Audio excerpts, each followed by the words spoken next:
This program is brought to you by Surya Concretex Cement, Bharosa Wahi, Pehchan Nahi, and co-presented by Gargia Toyota, Steering Trust, Driving Innovation.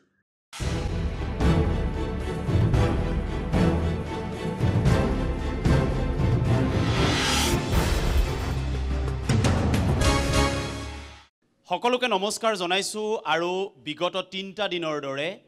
আমি এবাৰ একেবাৰে পূব অসমৰ যি তিনিচুকীয়া জিলাত উপস্থিত হৈছোহি আৰু আপোনালোকে জানে যে আমাৰ এই যিটো লক্ষ্য আমি যিখন ছবি সন্মুখলৈ আনিব বিচাৰিছো যে কোৱা হয় তৃণমূল জনসমাজৰ যিটো জীৱন যাত্ৰা এই জীৱন যাত্ৰাৰ গণতান্ত্ৰিক নিৰ্বাচিত পদ্ধতিৰে আটাইতকৈ শক্তিশালী পৃষ্ঠাৰূপে প্ৰতিচ্ছবিত কৰা পৃষ্ঠাটোৰ নামেই হৈছে পঞ্চায়তী ৰাজ গণতান্ত্ৰিক ব্যৱস্থা। এই পঞ্চায়তী ৰাজ গণতান্ত্ৰিক ব্যৱস্থা মহামানৱ মহাত্মা গান্ধীৰ সপোন আছিল। এই সপোনে কিমান সাকাৰ ৰূপ পাইছে এয়া প্ৰশ্নবোধক, কিন্তু আমি বিশ্বাস কৰোঁ এতিয়াও যে পঞ্চায়তী ৰাজ ব্যৱস্থাই হৈছে সমগ্ৰ গণতান্ত্ৰিক ব্যৱস্থাটোৰ তৃণমূলৰ মূল কাঠামো আৰু এই কাঠামোটোৰ যি একেবাৰে দুৱাৰমুখত যিকেইখন জিলাৰ পঞ্চায়ত নিৰ্বাচন অহা 2 তাৰিখে হ'ব, এই 2 মেৰ যিকেইখন জিলা সেই জিলাকেইখনৰ অন্যতম জিলাখনেই হৈছে তিনিচুকীয়া জিলা। এই তিনিচুকীয়া জিলাত আমি আজি উপস্থিত আছোঁ আৰু তিনিচুকীয়া জিলাৰ সন্মানীয় সমষ্টি ডুমডুমা সমষ্টিৰ অসম অৰুণাচল সীমান্তৰ ফিলবাৰীত আমি উপস্থিত আছোঁ। আমি আপোনালোকে জানে যে আমি পঞ্চায়ত 2025 টাইটল স্পন্সৰ চুৰিয়া কংক্ৰিটেক্স চিমেণ্ট ভৰোচা ওহি পেহচান নেই co-present by গাৰ্গীয় টয়টাৰ এই বিশেষ অনুষ্ঠানটোৰে আমি ৰাইজৰ কথা বতৰাবিলাক আমি প্ৰাগ নিউজৰ পৰ্দাৰ যোগেদি জানিব বিচাৰিছোঁ, জনাব বিচাৰিছোঁ, দেখুৱাব বিচাৰিছোঁ। আজি জনপ্ৰতিনিধি ইয়াত আছে, জনতা ইয়াত আছে। জনপ্ৰতিনিধি জনতাৰ মাজৰ পৰা আমি সেই কথাবোৰ বুটলিবৰ বাবে যত্ন কৰিম, যিবিলাক কথাই আগন্তুক 5 বছৰ অৰ্থাৎ 2025ৰ পৰা 2030লৈকে তৃণমূল পৰ্যায়ৰ গোটেই কাঠামোটো নিৰ্বাচিত গণতান্ত্ৰিক কাঠামোটো আচলতে তৈয়াৰ কৰিব। আজি ইয়াত উপস্থিত আছে সকলো ৰাজনৈতিক দল,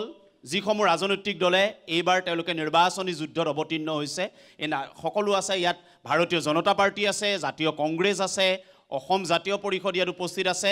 আৰু সন্মানীয় সংগঠনসমূহৰ প্ৰতিনিধি উপস্থিত আছে আৰু সচেতন জনসমাজ ইয়াত উপস্থিত আছে। আহক আমি তেওঁলোকৰ মুখৰ পৰা তেওঁলোকৰ চিন্তা যিবিলাক এইবাৰ এই 5 বছৰীয়া আগন্তুক 5 বছৰীয়া পৰিকল্পনাৰ বাবে কৰিছে সেয়া 1, 2, 3, 4 কৈ আমি লৈ যাওঁ। প্ৰথমতেই মই এজন জনপ্ৰতিনিধিৰ পৰা আৰম্ভ কৰিব বিচাৰিম, প্ৰতিনিধিৰ পৰা। তেখেত জনপ্ৰতিনিধি হ'বৰ বাবে কেনেকৈ সাজু হৈছে। মই ইয়াতে এগৰাকী বাইদেউৰ আপোনাৰ পৰা জানিম, আপুনি যদি অকণমান থিয় হৈ দিয়ে। প্ৰথমতে আপোনাৰ নামটো জানিব বিচাৰিম আৰু আপোনালোকে জানিছে যে আমি তৃণমূল পৰ্যায়লৈকে আহিছোঁ বাস্তৱ ছবিখন তুলি ধৰিবৰ বাবে। কেইটামান ঘণ্টা বাকী, এটা দিন বাকী মাত্ৰ পঞ্চায়ত নিৰ্বাচনৰ বাবে। আপুনি এইবাৰ প্ৰতিদ্বন্দ্বিতা কৰিছে বুলি শুনিছোঁ, নামটো ক'ব নেকি? নমস্কাৰ, মোৰ নাম শ্ৰীমতী মানসী সোণোৱাল। মই গাভৰুবেটী গাঁও পঞ্চায়তৰ অন্তৰ্গত 1 নং ৱাৰ্ডৰ পৰা নিৰ্দলীয়ভাৱে প্ৰতিদ্বন্দ্বিতা কৰিছোঁ। নিৰ্দলীয়ভাৱে কৰিলে খুব সাহস, খুব নিজৰ ওপৰত বিশ্বাসৰ প্ৰয়োজন যে জনসমাজৰ নিৰ্মালী আপোনাৰ শিৰত পৰিবনে নাই। এই বিশ্বাসটো আপোনাৰ হৃদয়ত আছে, মন মগজুত? হয় হয় হয়, যিহেতু মই নৱপ্ৰজন্মৰে হয়, নৱপ্ৰজন্মৰ নতুন চিন্তাধাৰাৰে আমাৰ ৱাৰ্ডৰ প্ৰতিখন গাঁৱৰ উন্নয়নৰ হকে ৰাইজৰ বাবে নিস্বাৰ্থভাৱে কাম কৰিম বুলি ৰাইজৰ সমৰ্থনত প্ৰতিদ্বন্দ্বিতা কৰিছোঁ। সেইবাবে মই যে আগুৱাই যাব পাৰিম সেয়া মোৰ। আপোনাৰ চিন কি? কি কয়? চিহ্নত আপুনি? চিহ্নটো হৈছে সূৰ্য অৰ্থাৎ ৰাইজিং ছান। আৰু এটা কথা কওকচোন আপুনি যে এইবাৰ প্ৰথম উঠিছে নেকি আপুনি? হয়, এই পথত এবাৰ মই প্ৰথম নামিছোঁ। তিতা মিঠা এইখিনিতো আপুনি পাইছে? বৰ্তমানলৈকেতো পাইছোঁ, বহুখিনিয়ে পাইছোঁ, কিন্তু সেইখিনি বাধা নেওচিও মই আগুৱাই যাবলৈ চেষ্টা কৰিছোঁ। ঠিক আছে, মই আৰু এজন প্ৰতিনিধিক মই সেইফালে দেখা পাইছিলোঁ, আৰু এজন প্ৰতিনিধি মই অকণমান চিনাকি হৈছিলোঁ, এজন প্ৰতিনিধি আগত আছে ন? ঠিক আছে, মই গৈ আছোঁ আপোনাৰ ওচৰলৈ। আপুনি যদি অকণমান থিয় হৈ দিয়ে মোৰ বাবে সুবিধা হ'ব। আপুনি কওকচোন কি পদবীত উঠিছে, কোন দলৰ পৰা উঠিছে, ক'ব যদি পাৰে। আপুনি ৱাৰ্ডৰ নে আঞ্চলিক পঞ্চায়তৰ সদস্য হিচাপে মই প্ৰতিদ্বন্দ্বিতা আগবঢ়াইছোঁ। কোন দলৰ পৰা? মই নিৰ্দলীয় হিচাপে প্ৰতিদ্বন্দ্বিতা আগবঢ়াইছোঁ এইবাৰ। এইটো খুব অগতানুগতিক। আমাৰ যিমানখিনি অনুষ্ঠান হৈছে তাত প্ৰথম নিৰ্দলীয় হিচাপে কথা পাতোঁতে 2জন, আমি যিমানকেইটা শ্ব' কৰিলোঁ তাৰ ভিতৰত ইয়াত প্ৰথম পাইছোঁ 2জনে নিৰ্দলীয়। এই যিটো সাহস, নিৰ্দলীয়টো কিন্তু আপোনাৰ একদম অউন ডিপেণ্ডেবল, আপোনাৰ নিজৰ বিশ্বাস লাগিব নিজৰ ওপৰত, সেইটো আছেনে আপোনাৰ? হয় সেই বিশ্বাসটো থকাৰ কাৰণে আজি মই ওলাই আহিছোঁ কোনখন গাঁও পঞ্চায়তৰ মই গাভৰুভেটি গাঁও পঞ্চায়তৰ এতিয়া আপুনি কওকচোন ৰাইজক কি তিনিটা কথা কৈ ৰাইজৰ ওচৰৰ পৰা বিশ্বাস আদায় কৰিছে যিহেতুকে বিগত সময়বিলাকত আঞ্চলিক পঞ্চায়তৰ সদস্যৰ যে কিবা এটা কাৰ্য আছে সেইখিনি আমাৰ গাভৰুভেটি অঞ্চলৰ ৰাইজে দেখি পোৱা নাই মানে আগত যোন জিকি গ'ল হয় হয় যিকোনো দলৰে হওক তেখেতলোকে যে আঞ্চলিক পঞ্চায়তৰ সদস্য এজন আছে তেখেতৰ যে কিবা এটা কৰণীয় মানে কাৰ্যক্ষমতা আছে সেই কাৰ্যক্ষমতাটো ৰাইজে দেখি পোৱা নাই মানে ইয়াৰ আগত কোন দলৰ আছিল যিহেতুকে ইয়াৰ আগত আমাৰ পঞ্চায়তটো বিজেপি দলে শাসন কৰি আছিল তাৰ আগত কংগ্ৰেছ দলে শাসন কৰি আছিল দুইজনে নোৱাৰিলে সেই সময়ছোৱাত আঞ্চলিক পঞ্চায়তৰ সদস্যৰ যে কিবা কাৰ্যক্ষমতা আছে মানে এই পদটো যে হুবাৰ কাৰণে অকল বনোৱা হৈছে তেনেকৈ আমি ভাবি ৰাইজে বাধ্য হৈছে যে নিৰ্দলীয় হিচাপে তোমাক আগুৱাই লৈ এই ক্ষমতাটোত যে কৰিবলগীয়া কামখিনি তুমি কৰি দেখুওৱা এই উত্তৰটো মই এতিয়া চবৰ পৰা ল'ব লাগিব ভাৰতীয় জনতা পাৰ্টি প্ৰথম আহিছোঁ মই আপোনাৰ ওচৰলৈকে আহিছোঁ নিৰ্দলীয় এজন সদস্যই কথাটো এনেকৈ সদনত কোৱাটো সৎসাহস লাগিব যে ইয়াৰ আগত আপোনালোকৰ আছিল দেই তাৰ আগত কংগ্ৰেছকো সুধিম মই গৈ আছোঁ খুব অকমন্য ব্যক্তিক আপোনালোকে দিয়ে নেকি মানে দলিয়াই দিয়াৰ লেখীয়াকৈ দিয়ে নেকি তেখেতে কোৱা কথাটোহে মই ধৰি পেলাই সুধিছোঁ জয়তে আপোনালোকক আমি ভাৰতীয় জনতা পাৰ্টিৰ তৰফৰ পৰা আপোনালোকৰ প্ৰাগ চেনেলৰ সমূহ পৰিয়ালবৰ্গ আমি গাভৰুভেটি গাঁও পঞ্চায়তলৈ স্বাগতম জনাইছোঁ আৰু সমূহ ৰাইজক আমি অভিনন্দন জনাইছোঁ যিহেতু পঞ্চায়ত নিৰ্বাচন এয়া আমাৰ স্থানীয় নিৰ্বাচন আমাৰ সহজ সৰল সাধাৰণ চহা জীৱনৰ মানুহৰ নিৰ্বাচন গতিকে সকলো ৰাইজক আমি স্বাগতম জনাইছোঁ এই নিৰ্বাচনত এতিয়া আপোনাৰ প্ৰশ্নটো যিহেতু বিৰোধী পক্ষই কৈছে নিশ্চিতভাৱে বিৰোধী পক্ষই তেওঁলোকে এটা হেঁচা সৃষ্টি কৰিবলৈ যত্ন কৰিবই পঞ্চায়ত নিৰ্বাচন চলি আছে অহা 2 মে তাৰিখে পঞ্চায়ত নিৰ্বাচন হ'ব গতিকে আমাৰ কৰ্মৰাজিক লৈ আচলতে ৰাইজে উত্তৰ দিব আমি বৰ বিশেষ ইয়াত বিশ্লেষণ দিবলৈ অহা নাই কিন্তু ৰাইজে দেখা পাইছে বিগত দিনবিলাকত এই পঞ্চায়তখনে কি কাম কৰিছিলে এই কথাটো মই এইবাবে সুধিলোঁ এইবাৰোতো আপোনালোকে দিছে প্ৰাৰ্থিত্ব সেই প্ৰাৰ্থিত্বৰ যাক দিয়া হয় তেওঁ নিজস্বতা এটা লাগে আৰু সেই প্ৰাৰ্থীজনৰ সেই এফিচিয়েঞ্চিটো লাগে সেই দক্ষতাটো লাগে সেইখিনি তোলা চালনীত জুখিছে নাই আপোনালোকে এইবাৰ নহয় নিশ্চিতভাৱে বিগত দিনবিলাকত যিগৰাকী আমাৰ প্ৰাৰ্থী আছিলে সেই প্ৰাৰ্থীগৰাকীক আমি ৰাইজৰ বিভিন্ন মতামত লোৱা হৈছে বিভিন্ন দল সংগঠন বিভিন্ন সচেতন ব্যক্তিৰ মতামতৰ ওপৰত ভিত্তি কৰিহে টিকট দিয়া হৈছে এইবাৰ যোৱাবাৰগৰাকীকে দিছে নেকি জিলা পৰিষদৰ প্ৰাৰ্থী যোৱাবাৰগৰাকী নহয় তাৰ আগত আছিলে তেখেতে পাৰুমণি মহন্ত বাইদেউ আঞ্চলিক পঞ্চায়তৰ কাক দিছে একেগৰাকী এই প্ৰশ্নটোৰ উত্তৰটো কিন্তু একেগৰাকীলৈকে কাঁড়ডাল গৈছে তেনেকুৱা নহয় নেকি তেখেত এফিচিয়েণ্ট নহয় নেকি দক্ষ নহয় নেকি না বিৰোধী দলৰ কথাবিলাকতো আমি কেনেকৈ ক'ম এতিয়া তেওঁলোকে আমাক এতিয়া যিমান ভাল কাম কৰিলেও তেওঁলোকে এইটো এফিচিয়েঞ্চিটো যদি চাৰ্টিফাই কৰে তেওঁলোকে নিশ্চিতভাৱে নিৰ্বাচনতো পৰাজয় হ'ব কিন্তু আমাৰ মতে আমাৰ যিগৰাকী প্ৰাৰ্থী কমপ্লিটলি এফিচিয়েণ্ট যথেষ্ট ৰাইজৰ লগত থকা এগৰাকী প্ৰাৰ্থী আৰু সামাজিক দায়বদ্ধতা থকা এগৰাকী প্ৰাৰ্থী গতিকে আমি ভাবোঁ এই আমাৰ গৰাকী প্ৰাৰ্থীটো নিশ্চিত ইতিমধ্যে আমি বিজয়ী হ'ব বিজয়ী হোৱাটো 100% নিশ্চিত আমি ৰাইজৰ কাষৰ পৰাই আহিছোঁ এতিয়া আপোনালোকৰ এই অনুষ্ঠানলৈ বেলেগ দল ফেক্টৰ হ'বনে না ফেক্টৰ হ'ব নহ'ব সেইটো নকওঁ কিন্তু আমি যথেষ্ট মানে ৰাইজৰ মাজত আছোঁ ৰাইজে আমাক বিপুল ভোটত জয়ী কৰিব আমি একদম নিশ্চিত মানে আগত আছে আপোনালোক সেইটো হিচাপত মই যদি কওঁ যে যথেষ্ট অগ্ৰগতিত আছে যথেষ্ট অগ্ৰগতিত আছোঁ আৰু আপোনালোকে 11 তাৰিখে নিৰ্বাচনৰ ৰিজাল্টত গম পাবই গোটেই কথাবিলাক এয়া ভাৰতীয় জনতা পাৰ্টীৰ তেওঁলোকৰ মন্তব্য মই আছোঁ বা অন্যান্য সংগঠন মই চুতীয়া ছাত্ৰ সন্থা আছে ন মই আপোনাৰ ওচৰলৈ আহিছোঁ মই যাম দলসকলৰ ওচৰলৈ যাম কথাৰ এতিয়া লাহে লাহে কথাৰ কটাকটি হ'ব নিশ্চয় মই আপোনাৰ ওচৰত ডাটাবেছ এটা কথা ক'ম এতিয়া 192 কোটি টকা পঞ্চদশ বিত্ত আয়োগ 2020ৰ পৰা 2024ৰ ভিতৰত এই তিনিচুকীয়া জিলালৈ আহিলে এই তিনিচুকীয়া জিলা য'ত আমি থিয় হৈ আছোঁ তাৰে 62 কোটি টকা খৰচা কৰিব নোৱাৰি পেলাই থৈ দিছে এতিয়া এই মুহূৰ্তত পেলাই থৈছে এয়া মই কোৱা নাই ইয়াত ডাটায়ে কৈছে তথ্যয়ে কৈছে ইয়াত নাই নেকি সমস্যা তৃণমূল পৰ্যায়ত 62 কোটি টকা খৰচাই কৰিব নোৱাৰিলে 5 বছৰত আচলতে বিষয়বস্তুটো এনেকুৱা যে যি সময়ত বিজেপি নেতৃত্বাধীন আমাৰ যি গাভৰুভেটি গাঁও পঞ্চায়ত এই গাভৰুভেটি গাঁও পঞ্চায়তৰ যিসমূহ প্ৰতিনিধি আছে বা যিসমূহ ৱাৰ্ড মেম্বাৰ আছে তেওঁলোকে ৱাৰ্ডৰ ৰাইজৰ যি সমস্যা আজি ঘাইপথ আজি ফিলবাৰী ঘাইপথটো আপোনালোকে আহোঁতে দেখিছে ফিলবাৰী ঘাইপথ ইমান এটা জৰাজীৰ্ণ অৱস্থা ফিলবাৰী চিকিৎসালয়খনৰ পৰা আৰম্ভ কৰি আমাৰ ফিলবাৰীৰ যিসমূহ স্বাস্থ্য কেন্দ্ৰ আছে উপস্বাস্থ্য কেন্দ্ৰসমূহ উন্নত নহয় প্ৰথম কথা যি সময়ত কেন্দ্ৰত বিজেপি চৰকাৰ ৰাজ্যত বিজেপি চৰকাৰ সেই সময়ত গাভৰুভেটি পঞ্চায়তটো বিজেপি চৰকাৰৰ কিন্তু তাৰ নেতৃত্বত থকা তেওঁলোক প্ৰতিনিধিয়ে কি কৰি আছে আজি অতদিনে ইয়াৰ পূৰ্বতে যিজন কংগ্ৰেছৰ প্ৰতিনিধি আছিলে তেওঁলোকৰ পাছৰ পৰা আৰম্ভ কৰি বিজেপিৰ প্ৰতিনিধিজনে তেওঁ কি কাম কৰিছে আজি আমি ৰাইজে স্বতঃস্ফূৰ্তভাৱে আপোনালোকে দেখিছেই যে যি সময়ত তেওঁলোকৰ আবণ্টিত ধন উভতি যাব লগা হৈছে তাতকৈ আৰু দুৰ্ভাগ্যজনক কথা এখন পঞ্চায়তী ৰাজত নচলে সেইটো স্পষ্ট আৰু এটা কথা আমি ক'ব লাগিব ইয়াতে অন্তৰ্ভুক্ত বিত্তীয় আয়োগৰ যিসমূহ ধন সেই ধনসমূহ উভতি যোৱাৰ কথাটো আজি ৰাইজৰ উন্নতি হয়তো শেষ হোৱা নাই উন্নয়নশীল এখন চৰকাৰ বুলি বিজেপি চৰকাৰে ঢাক ঢোল বজাই থাকে মানে এই কথাটো যে এই দক্ষতাটো নাই কাৰণে তেওঁলোকে যিবিলাক আঁচনি আচলতে লৈ যাব লাগে যিবিলাক প্ৰজেক্ট ছাবমিট কৰিব লাগে তাৰ এগেইনষ্টত পইচা আহে ৬২ কোটি টকা এটকা দুটকা নহয় পৰি আছে সেয়া পইচা বা ঘূৰি যাব আঁচনি দিব নোৱাৰাৰ কাৰণে এইটো অৱস্থা হৈছে আঁচনি দিব নোৱাৰাৰ কাৰণে তেওঁলোকৰ হয়তো প্ৰতিনিধিসকল কৰ্মদক্ষ নহয় এই কথাটোৱে শুই থাকে তেওঁলোকে ঘৰত শুই থাকি তো আঁচনি প্ৰস্তুত কৰি বা কিবা এটা ফ্ৰেম বনাই কিনে তেওঁলোকে তৈয়াৰ কৰি দিব নোৱাৰে মই কংগ্ৰেছৰ ওচৰলৈ আহিম কংগ্ৰেছ দলৰ কোন আছে মই তাৰপিছত কংগ্ৰেছ দলৰ কোন আছে আপুনি আছে কাকনো বুলিম ককা সকলোৰে দাড়ি চুলি পকা এই কথাটোৱে হৈছে এতিয়া যে ৫ বছৰ কংগ্ৰেছক দিলে কংগ্ৰেছেও সেই একেই বিজেপিৰ প্ৰতিও কাঁড়ডাল গৈছে আজি যে ইয়াৰ আগৰ জাক দিয়া হৈছে তেওঁলোক এফিচিয়েণ্ট নহয় দক্ষ নহয় এই কথাটো কিয় আপোনালোকৰ ওচৰলৈ কিয় এনে প্ৰাৰ্থী কিয় দিব নোৱাৰে যি প্ৰাৰ্থীয়ে ৰাইজৰ চিন্তা চেতনাক শ্ৰদ্ধা কৰে সন্মান কৰে কিয় নোৱাৰে আচলতে এই কথাটো যে আগৰ আমাৰ কংগ্ৰেছৰ দিনত যিখিনি প্ৰতিনিধি দিয়া হৈছিল বৰ্তমান বেছিভাগে তেওঁলোক বিজেপিৰ প্ৰাৰ্থী মানে কিয় গুচি গ'ল তালৈ গুচি গ'ল মানে যাৰ নিজৰ ব্যক্তিগত স্বাৰ্থৰ কাৰণে গৈছে তেওঁলোকে কোনো কাৰণত আচলতে ৰাইজৰ প্ৰতিনিধি নাছিল কিবা দুৰ্নীতি আছিল নি তেওঁলোকৰ এগেইনষ্ট অজস্ৰ দুৰ্নীতি আছে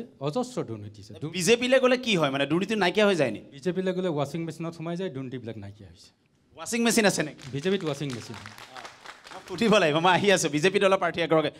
মই আপোনাৰ ওচৰলৈ আহিছোঁ বিজেপিত এইটো কি আছে যে ৱাশ্বিং মেচিন বুলি কৈছে তাকো এটা অনুষ্ঠানত কৈ আছে এঘণ্টীয়া এটা অনুষ্ঠানত কৈ আছে আপোনালোকৰ তালৈ তেনে মানুহ কিয় লয় আপোনালোকৰ নিজৰ দলৰ মানুহ নাই নেকি যে তেনেকুৱা দুৰ্নীতি মানুহবিলাকৰ কাৰণে দুৱাৰখন খুলি থৈছে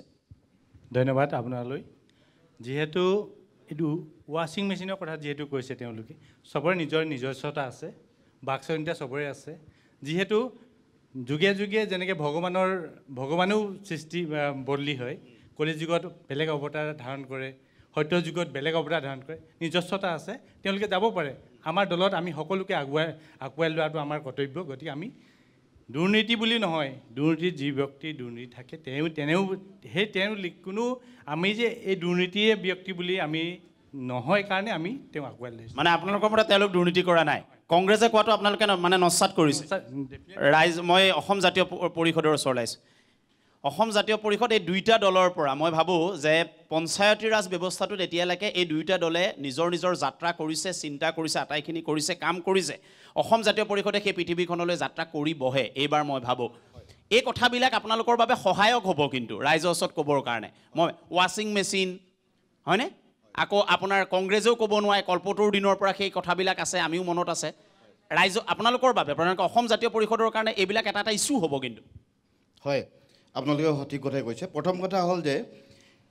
যিকেইটা কথা এতিয়া বিজেপি দলে প্ৰথম শাসকীয় দলে তেওঁলোকে ক'লে যে তেওঁলোকৰ খুব ভাল মানে কেণ্ডিডেটক তেওঁলোকে প্ৰক্ষেপ কৰিছে কিন্তু যিজন কেণ্ডিডেট কৰিছে অলপ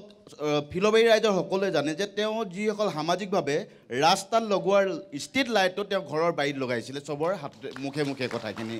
কাৰ কথা কৈছে বিজেপিৰ যিজন কাউন্সিলাৰ মানে এপি মেম্বাৰ মানে এতিয়া যিজন আছিলে কালিলৈকে যিজন হয় আকৌ তেওঁকে প্ৰক্ষেপ কৰিছে গতিকে ৰাইজলৈ অহা বস্তু বাৰীৰ ভিতৰত ঘৰৰ বাৰীৰ ভিতৰত তেখেতে লগাইছে এইটো ছ'চিয়েল মিডিয়াত প্ৰত্যেকৰ হাতে আছে এইটো প্ৰত্যেকেই ক'ব গতিকে কেনেকুৱা ধৰণৰ দিছে তেওঁলোকে জানিব তাতে আৰু তেওঁলোকে শাসকীয় দলত তেওঁলোকে আছে তেওঁলোকে কি হৈছে আমাৰ সহজ সৰল মানুহখিনিয়ে বুজি উঠা নাই যে তেওঁলোকে কিমান ঠগিব মানুহখিনিক তেওঁলোকে এটা সময়ত দেখিলে যে তেওঁলোকে মাইক্ৰ' ফাইনেন্স পইচাখিনি মানে মহিলাসকলক ৰেহাই দিব আজিলৈকে কোনেও ৰেহাই নাপাল ইয়াত থকা হয়তো কোনোবা দুই এগৰাকী বহুতক মাৰিছে এই কথাটো স্বীকাৰ কৰিব লাগিব 95% কিন্তু এতিয়ালৈকে পোৱা নাই আমাৰ ইয়াত পোৱা নাই আপোনালোকে ইয়াত মহিলাসকল আছে জানিব আছে নেকি মহিলা তেনেকুৱা পঞ্চায়তৰ তেখেতে যেতিয়া কৈ দিছে মই উত্তৰটো ডাইৰেক্ট বিচাৰিম কোনোবা মহিলা আছে নেকি মাইক্ৰ' ফাইনেন্সত কোনোবা আছে নেকি মাইক্ৰ' ফাইনেন্সৰ যি ঘূৰাই চৰকাৰে দিব নোৱাৰিলে কিন্তু তেখেতে কোৱা কথাটো তেখেতেই লাজ পাব উঠাই ল'ব লাগিব কোনোবা আছে নেকি মহিলা নাই পোৱা গতিকে এইটো ৰাইজে এতিয়া কৈছে পোৱা নাই গতিকে এইটো প্ৰমাণে হৈছে দ্বিতীয়তে আমাৰ মহিলাসকল আমাৰ কোনো ধৰ্মীয় নিয়মত নাই কোনো আমাৰ যে কলহ যাত্ৰা এটা আমাৰ মানুহখিনিক জাপি দিলে কি যাত্ৰা কলহ যাত্ৰা বুলি এইখিনি মানুহখিনিক আমাক জাপি দিলে তাৰপিছতে গছপুলি ৰোৱাৰ নামত মানে কলহ যাত্ৰা হয় হয় কলহ যাত্ৰা বুলি মানুহখিনিয়ে কলহ লৈ লৈ যাত্ৰা কৰিবলৈ সেইটো কোনো আমাৰ অসমীয়া সংস্কৃতি আমি দেখি পোৱা নাই আজিলৈকে তাৰপিছতে তেওঁলোকক আকৌ ইলেকশ্যন আহিলে তেওঁলোকৰ প্ৰলোভন আৰম্ভ হয় এতিয়া আমাৰ এই আগৰ লোকসভা ইলেকশ্যনত আহিলে তেওঁলোকে ইলেকশ্যনৰ দিনালৈকে ভুৱা অৰুণোদয় ফৰ্ম বিতৰণ কৰি ফুৰিছে এইবাৰো হৈছে নি এইবাৰো হৈছে এইবাৰ কি হৈছে তেওঁলোকে ৱাৰ্ড মেম্বাৰবিলাক যিবিলাকে খেলিম বুলি ভাবিলে যিবিলাক কেণ্ডিডেট হ'ম বুলি ভাবিলে তেওঁলোকে ঘৰে ঘৰে এতিয়া জিঅ'টেক কৰি ফুৰিছে তেওঁলোকে বোলে ঘৰ দিব পকা ঘৰ তাৰপিছত এতিয়া আকৌ এটা প্ৰলোভন দিছে তেওঁলোক আজিকালি মহিলাসকলক বোলে মোবাইল দিব গতিকে আমাৰ মহিলাসকলক খুব সহজ হ'ল গতিকে ভাবি আছে সঁচাকৈ দিব এই যে মই ঠিক আছে এই কথা বুজিছোঁ আপুনি কয় এই টোপ গিলা যিটো পৰম্পৰা এই পৰম্পৰাটো অসম জাতীয় পৰিষদে কিয় বুজাব পৰা নাই আমি হৈছোঁ নতুন দল আমি নতুনকৈ এইবাৰ বুজাইছে নাই আমি বুজাইছোঁ এইবাৰ আমি যথেষ্ট আমি সমৰ্থন কৰিছোঁ আমাৰ কেণ্ডিডেট দিছোঁ আমাৰ আপুনি এটা কথা কৈ আছে যে টোপ দিয়ে বিজেপিয়ে মই সুধি লৈছোঁ মই সুধি ল'ব লাগিব দাদা এইটো কথা মই আকৌ এবাৰ কৈছোঁ গোটেই কথাবিলাক আমাৰ নহয় কোৱা কথা আপোনালোকৰ পৰা উত্তৰ বিচাৰিবই লাগিব কাৰণ আপোনালোক বহি আছে টোপ দিয়া কাৰবাৰটো কিয় হয় নে টোপ দিয়া এইটো কি হৈছে মানে আচলতে বিৰোধীৰ কাৰণে এটা টোপ কিন্তু এইটো আমাৰ ভাৰতীয় জনতা পাৰ্টিৰ কাৰণে এইটো এটা এখন আঁচনি আৰু প্ৰতিগৰাকী সমাজৰ প্ৰতি শ্ৰেণীৰ নাগৰিকে ঢুকি পোৱা কিছুমান আঁচনি আছে আমাৰ এতিয়া ক'লে যে আপোনাৰ কেইবাটাও মাইক্ৰ' ফাইনেন্সৰ আচলতে আজি ইয়াত উপস্থিত থকা হয়তো কিছুমান মহিলা নাপাব পাৰে কিন্তু গাভৰুপতি অঞ্চলৰ যথেষ্ট সংখ্যক মহিলাই পাইছে তাৰ উদাহৰণ যদি আপোনালোকে কালিলৈ যদি থাকে আমি আপোনালোকৰ ওচৰত আমি তাৰ উদাহৰণ দিব পাৰোঁ অৰুণোদয়ক আপোনালোকে এইবাৰ টোপ হিচাপে ব্যৱহাৰ কৰিছে বুলি কৈছে নাই মহিলাসকলক সুধিলে হ'ব অৰুণোদয়ৰ টোপ হয় নে নহয় আচলতে এই মই কথাবিলাক এইটো কাৰণে কৈছোঁ যে আমি কৰি অহা উন্নয়নমূলক কাম কাজবিলাক কোনোদিনে তেওঁলোকে সমৰ্থন কৰিব নিশিকিলে তেওঁলোকে কেৱল মানে ভাৰতীয় জনতা পাৰ্টি কৰি অহা কাম কাজবিলাক উন্নয়নমূলক কাম কাজবিলাক সামাজিক চেতনামূলক কাম কাজবিলাকক তেওঁলোকে সদায় ওলোটা দৃষ্টিভংগীৰে চালে ঠিক আছে বিৰোধী দলে সেইটো কৰিবই সেইটো তেওঁলোকৰ সেইটোৰ কিন্তু ৰাইজক আপোনালোকে মানে সেই আস্থাটো ৰাইজৰ ওচৰত সেই কথাখিনিয়ে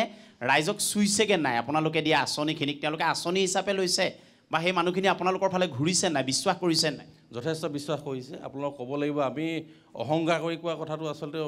ভুল হ'ব কিন্তু আপুনি ৰাইজৰ ওচৰলৈ গ'লে গম পাব কিমান আজিৰ দিনত অৰুণোদয় কথাটো আমি হয়তো কিছুমানে তুচ্ছ তাচ্ছিল্য কৰি কওঁ কিন্তু সেই 1250 টকাটো কিন্তু এটা পৰিয়ালৰ কিন্তু কিমান কামত আহে যদি আমি সঁচা অৰ্থত যদি দুখীয়া মানুহৰ ঘৰলৈ যাওঁ তেতিয়া গম পাওঁ এই অসম জাতীয় পৰিষদে এইবাৰ প্ৰাৰ্থিত্ব দিছে আপোনালোকে কি ক'ব এইটো লৈ শুভেচ্ছা জনালোঁ আমাৰ ফালৰ প্ৰতিদ্বন্দ্বিতাত আহিব নাই ৰাজনৈতিক ক্ষেত্ৰখনৰ বিৰোধী প্ৰয়োজন আছে গতিকে তেখেত আহিছে অসম জাতীয় পৰিষদ আহিছে ৰাইজৰ দলো আহক কংগ্ৰেছো আহক খালি তেখেতলোকৰ মাজত যি সমিল মিলটো আছে বা মিলা প্ৰীতিটো আছে সেইটো যাতে বৰ্তাই ৰাখক সেইটোৱে আমাৰ অনুৰোধ থাকিলে ইয়াত হৈছে নাই এইটো মিলা প্ৰীতি আপুনি দেখিছে আজি আহিছে তেওঁলোকৰ কথা বতৰাবিলাক কাৰণ য'ত কংগ্ৰেছে দিছে তাত ৰাইজৰ দলো দিছে গতিকে মিত্ৰতা নোহোৱাটো আপোনালোকৰ কাৰণে ভাল আপোনালোকে হাঁহি বহি থাকিব পাৰে আচলতে তেওঁলোকৰ মিত্ৰতা কৰা নকৰাক লৈ আমাৰ সমস্যা নহয় আমাৰ কথাবিলাক হ'ল যে আমাৰ যিবিলাক চৰকাৰী সা সুবিধা সাধাৰণ শ্ৰেণীৰ মানুহৰ ওচৰলৈ যাব লাগে আছুৰ ওচৰলৈ যাম মই আছুৰ ওচৰলৈ যাবলৈ মই কওক আপুনি কওক কিবা নহয় এই ক্ষেত্ৰতে আমাৰ ভাৰতীয় জনতা পাৰ্টীৰ তৰফৰ পৰা এটা কথা কৈছে যে আমাৰ জাতীয় পৰিষদেই হওক বা ৰাইজৰ দলেই হওক কংগ্ৰেছৰ মিত্ৰতা সম্পৰ্কত ইয়াত আমাৰ সম্পূৰ্ণ মিত্ৰতা হৈ আছে কাৰণ আমি পাৰ্টি দিয়াত তেখেতসকলে পাৰ্টি দিয়া নাই আমি ZPC দিছোঁ তেখেতসকলে নাই দিয়া আমি কাউন্সিলাৰ দিছোঁ তেখেতসকলে নাই দিয়া বাকী থাকিল ৱাৰ্ড মেম্বাৰ কথা ৱাৰ্ড মেম্বাৰটো কোনো দলীয় হ'বই নোৱাৰে তো সেই বুজাবুজিটো ইয়াত ধুনীয়াকৈ আছে এই বজাৰটো ইয়াত ধুনীয়াকৈ আছে আৰু এটা কথা মই কৈছোঁ তেখেতসকলে যিজন কাউন্সিলাৰ এতিয়া দিছে যিজন কাউন্সিলাৰ তেখেত মোৰ ৱাৰ্ডৰ হয় মোৰ ঘৰৰ পৰা তেখেতৰ ঘৰলৈ প্ৰায় 200 মিটাৰ হ'ব তেখেতৰ গোটেই ফেমিলিটোৰ ভোটাধিকাৰ আছে বিহাৰ তেখেতৰ মিছেছৰ নাই ইয়াত মানে মই বুজা নাই মানে প্ৰাৰ্থীজনৰ পৰিয়ালৰ মাকৰ ভোটাধিকাৰৰ বাহিৰে বাকীসকলৰ ভোটাধিকাৰ ইয়াত নাই তেখেতৰ পৰিবাৰৰ ভোটাধিকাৰো ইয়াত নাই এইটো আপোনালোকে ইছ্যু কৰিছে নাই এই বিষয়টো নাই আচল কথা কি চাওক মানে কি বুলি ভাবে যে বিহাৰৰ মানুহক দিছে নেকি এইবাৰ সম্পূৰ্ণ স্পষ্ট কথা অনুসন্ধান কৰিলে গম পোৱা যাব অসমৰ পৰা লুটি নিয়া টকাই তেখেতে কেনেকুৱা দালান বনাইছে তাত এইটো অনুসন্ধান আপোনালোকলৈ এৰিলোঁ তো এনেকুৱা এজন ব্যক্তিক দিছে তেখেতসকলে যিজনৰ পৰিবাৰৰ ইয়াত ভোটাধিকাৰ নাই মোক উত্তৰটো দিব লাগিব বৰ ডাঙৰ কথা কৈছে আচলতে কি ক'ম তেখেতে যদি ইমানখিনি তথ্য আছিলেই আমাৰ ইলেকশ্যন কমিশ্যন বুলি আছে নহয় এটা বিভাগ সেই বিভাগটোৰ ওচৰলৈ নগৈ কথাবিলাক বেবেবাং কৰি কিবা লাভ আছে জানো কি ক'লে মই বিৰতি যাব লাগিব মই সদৌ অসম ভোজপুৰী পৰিষদৰ ফিলবাৰী আঞ্চলিক সমিতিৰ সাধাৰণ সম্পাদক তেওঁ ব্যক্তিগতভাৱে লওক তেওঁ ভোটাৰ কাৰ্ড ইয়াত আছে মই হেৰি কোৱা নাই তেওঁ ব্যক্তিগত ভোটাৰ কাৰ্ড ইয়াত আছে তেওঁ দেউতা লণ্ডনত থাকে আমেৰিকাত থাকে সেইটো তেওঁ এই ইলেকশ্যনত তেওঁ উলিয়াব নালাগে তেওঁ ক'ত থাকে সেইটো মতলব নাই কিন্তু তেওঁ ভোটাৰ লিষ্ট ইয়াত আছে নহ'লে সি ইলেকশ্যন কেনেকৈ খেলিব পাৰিলেহেঁতেন সেইটো আপুনি দল হিচাপে লওক ব্যক্তিগত ক'ত থাকে কি থাকে সেইটো লৈ আপুনি কৈছে যে তেওঁ ভোটাধিকাৰ ইয়াত আছে গতিকে তেওঁ উঠিব আছে একদম তথ্য নহ'লে কেনেকৈ খেলিব নমিনেশ্যন কেনেকৈ হ'ব এই কথাটো নিৰ্বাচন আয়োগ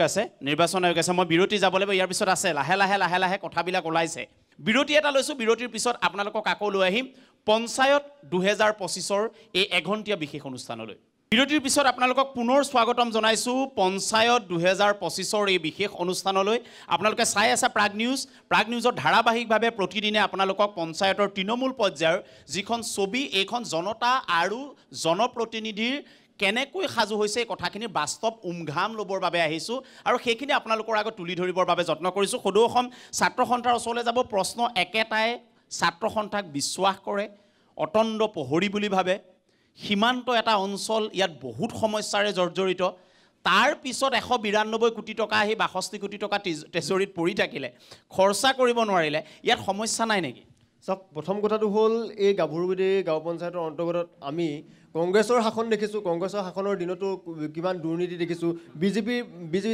যোৱাবাৰ আছিলে বিজেপি চৰকাৰ থকাৰ পাছতো তাত বিভিন্ন ধৰণৰ দুৰ্নীতি দেখিলোঁ তেওঁলোকে সংবাদ মাধ্যমৰ আগত হিৰ ফুলাই কৈ থাকে যে তেওঁলোকে কোনো ধৰণৰ দুৰ্নীতি কৰা নাই কিন্তু আমাৰ এই অঞ্চলটোত ফিলবাৰী অঞ্চলটোত বিভিন্ন ধৰণৰ সমস্যা আছে আজি এই গাঁও পঞ্চায়তৰ অন্তৰ্গত যিবিলাক আয়ৰ ঘৰ যিবিলাক প্ৰধানমন্ত্ৰী আৱাস যোজনাৰ ক্ষেত্ৰত আপোনালোকে চাব আপোনালোকৰ কেমেৰা যেতিয়া ঘূৰাব তেতিয়াহ'লে দেখিব বিভিন্ন ক্ষেত্ৰত দুৰ্নীতি কেলেংকাৰী আছে আৰু আপোনালোকে তাতকৈ ইণ্টাৰেষ্টিং কথাটো হ'ল যে কি জব কাৰ্ডৰ যিটো খেল এই জব কাৰ্ডৰ গাঁৱে যে যিটো জব কাৰ্ডৰ ব্যৱস্থাটো আছে হোৱা জব কাৰ্ডৰ ডাঙৰ কেলেংকাৰী কিন্তু কাম বেলেগে কৰে পইচা বেলেগৰ একাউণ্টত সোমায় এনেকুৱা ধৰণৰ কেলেংকাৰী আচলতে চৰকাৰখনে এই সমস্যাৰ ওপৰত মাত মাতিব লাগে আৰু আমি এটা কথা কওঁ যে এই বৃহত্তৰ ফিলবাৰী অঞ্চলত থকা এখন চিকিৎসালয় আছে চিকিৎসালয়খনত তেওঁলোকে কোনো ধৰণৰ সামগ্ৰী নাই নুনি ফাৰ্ম দৰে এখন ফাৰ্ম আছে এটা সম্ভাৱনাপূৰ্ণ প্ৰকল্প হয় যিটো প্ৰকল্প কোনো ধৰণৰ গুৰুত্ব নিদিয়ে আপুনি চাওক বহু বিৰতিৰ পিছত ডুমডুমাই এজন মন্ত্ৰী পাইছে সেই মন্ত্ৰী পোৱাৰ পিছত বিজেপি দলে এনেকুৱা এটা পৰিৱেশ ইয়াত কৈছে যে আমাৰ ইয়াৰ দক্ষ কাৰণে মন্ত্ৰিত্ব পাইছে কথাবিলাক দেখোন অদক্ষতাৰ ওলাই আছে আপোনাৰ মুখত এতিয়া এজন মন্ত্ৰী পোৱাৰ পিছতো এই এজন ডক্টৰ এটা স্বাস্থ্য কেন্দ্ৰ জব কাৰ্ডৰ কেলেংকাৰী এই কথাবোৰ থাকিলে দক্ষতা এজন মানুহে মন্ত্ৰিত্ব পোৱাৰ কথাটোতো প্ৰশ্নবোধক আহি যাব চাওক যিগৰাকী মন্ত্ৰীক আমি যেতিয়া সংবাদ মাধ্যমৰ সাংবাদিক বন্ধুসকলে যেতিয়া সোধে যে মূল্যবৃদ্ধি কিয় হৈছে তেতিয়া তেখেতৰ মুখেৰে কয় যে মই বজাৰ নকৰোঁ মায়েহে কৰে তো তেনেহ'লে সেইগৰাকী মন্ত্ৰীৰ কিমান দক্ষতা হ'ব আপোনালোকে জল পটকৈ দেখিছে আৰু বিভিন্ন সময়ত যিগৰাকী এই ৰূপেশ গোৱালাৰ মন্ত্ৰী ডাঙৰীয়াই তেখেতে কেৱল পঞ্চায়তৰ হওক বা বিভিন্ন ধৰণৰ আঁচনিসমূহৰ ৰাস্তা পদূলি তেওঁলোক কেৱল মাত্ৰ তেওঁ গামোচাখনৰ লোভত আহে যে আঁচনিখনৰ উদ্বোধন কৰাৰ সময়ত তেখেতৰ গামোচাখনৰ লোভলৈ তেওঁ আহে তেখেতৰ কোনো ধৰণৰ আমি তেখেতক আগতেও কৈছিলোঁ যে ৰূপেশ গোৱালা ডাঙৰীয়া অসম বিধানসভাৰ আটাইতকৈ কাম নাইকিয়া আৰু এলেহুৱা বিধায়ক বুলি আমি এই স্বীকাৰ কৰোঁ কাৰণ তেওঁ কোনো ধৰণৰ আমি এই ফিলবাৰী যিখন আদৰ্শ চিকিৎসালয় আছে আদৰ্শ চিকিৎসালয়খনৰ কাৰণে ৰাস্তাত আমি এই প্ৰতিবাদ কৰি আছিলোঁ আৰু সেই একেদিনাই তেখেতে ফিলবাৰীলৈ আহিছে এখন দলং উদ্বোধন কৰিবলৈ কিন্তু তেখেতে দলং উদ্বোধন কৰাৰ ভিতৰৰ ৰাস্তা দি গৈ দলংখন উদ্বোধন কৰিছে ছাত্ৰ সন্থাই আন্দোলন কৰাৰ সন্মুখীন হোৱাৰ ভয়ত তেখেতে ভিতৰলৈ গৈছে গতিকে সেইগৰাকী মন্ত্ৰীক আমি কোনো ধৰণে যোগ্য বুলি নকওঁ গতিকে আগন্তুক দিনত যি আমাৰ প্ৰাৰ্থীসকল আহিছে প্ৰাৰ্থীসকলক আমি শুভেচ্ছা জনাইছোঁ গতিকে তেওঁলোকে যিসকল প্ৰাৰ্থী জিকিব ৰাইজৰ ফিলবাৰী অঞ্চলৰ জাতীয় সমস্যাবিলাক যিবিলাক সমস্যা আছে মূল সমস্যা আছে সেই সমস্যাখিনি সময়ত মাত মাতিব বুলি আমি আশা আপুনি ছাত্ৰ মুক্তি মই অকণমান আপোনালোকতো খুব সচেতন মই RTI কৰে কথাবিলাক ধৰে মই বিভিন্ন জেগাত ধৰিছোঁ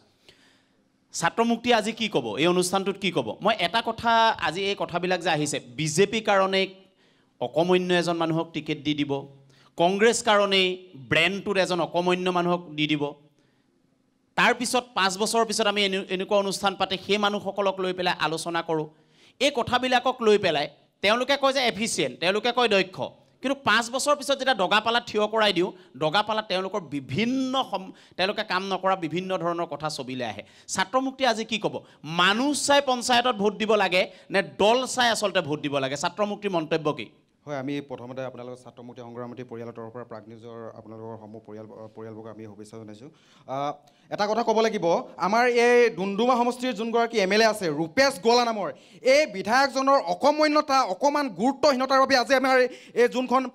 ফিলবাৰী আদৰ্শ চিকিৎসালয় আছে সেই চিকিৎসালয়খনৰ পৰা আদি কৰি এই যোনখন আমাৰ পশু চিকিৎসালয় আছে সেই পশু চিকিৎসালয়ত আপোনালোকে চাব